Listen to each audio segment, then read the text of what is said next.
Well, people develop this vested interest in promoting an idea, and they want to exaggerate that idea, whatever it is, whether it's the idea that the world is a safer place than it actually is, or whether it's the world is an idea of a more dangerous place than it really is. And for whatever reason, once we have it in our mind that this is the thing we're married to this concept of polyamorous life, and that this is a natural way to live, or that violence is inevitable, and then this is just a part of who we are. We tend to promote that, and we tend to have massive confirmation bias, and I think it's because we personally associate ourselves with ideas. We don't look at ideas as being a thing. Like, if you think that something is one way and then you're pointed towards evidence that you're incorrect, you feel like personally you've been slighted, or you're being somehow you're being diminished by your lack of being correct, by your incorrect assumptions and notions. You're absolutely right. That is a weird part of being a person. It's a very weird part of being a person. It's the hardest part about being a scientist, because every good scientist is wrong all the time. Mm-hmm. I've been wrong already on your show, right? And so it's super hard to admit it, because by human nature, you want to. My immediate reaction is to fight against it and not to say, well, hold on, what's Joe saying? He's right. I overstated that. Let's back off, right? And so there's this really lovely paper that came out in 2011 by Mercier and Dan Sperber. And what they argued is, I think they nailed it. And they said, here's what it is. Our brain we evolved our logical processing abilities not to find out the truth of the world, but to convince you of my point of view. And so our logical abilities evolved in service of persuasion, not in service of seeking out the truth.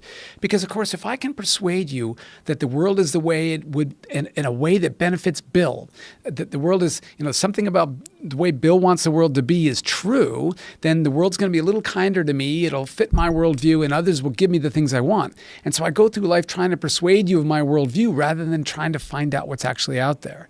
And so that's why you'd think, oh, well, smart people aren't going to fall for that. No, it doesn't matter how smart you are. You're using whatever brain power you have, not to find the truth, but rather to find evidence for your particular point of view. Well, I think it's also a byproduct of ignorance, because for the longest time, you could tell me something and there was very little way that I could find out whether or not you're right or not. I really couldn't know you're correct unless I went and started doing research and read some books. And whereas now I could just pull up my phone and say, hey, Bill just said this. Is that right? And then the phone will go, no, there's been 100 different studies that show that. And you go, oh, look, motherfucker. Yeah. I got the stats. I Googled this shit. Yeah. That's true. And that definitely matters a lot. It's this awesome democratization of knowledge. Mm-hmm. But if that really were all that it was, then everybody would agree on their politics. Everybody would agree that the fake news was fake and the real news was real. Well, not necessarily, because this is a fairly recent invention. But what I'm getting at is that I think that the ability to be deceptive was perhaps there was an evolutionary advantage. Oh, absolutely. Yeah. So that's one of the very first things that happens when you have theory of mind. Because as soon as I realize the contents of your mind differ from the contents of my own, I say, oh, I can plant something in Joe's mind that'll help me that ain't true, but if he believes it is, life will be better for me. Right. And so as soon as kids learn theory of mind at age 4, they start to lie. And prior to theory of mind, they tell the truth when it's like, where are you? Playing hide and seek. I'm right here, Dad. Right, right. No, you're supposed to keep it quiet. But they can't, because they don't understand that you don't know the same things they know. Right, yeah. And they also understand that they could perhaps change the way you feel about them by manipulating the truth. Manipulating information. Yeah.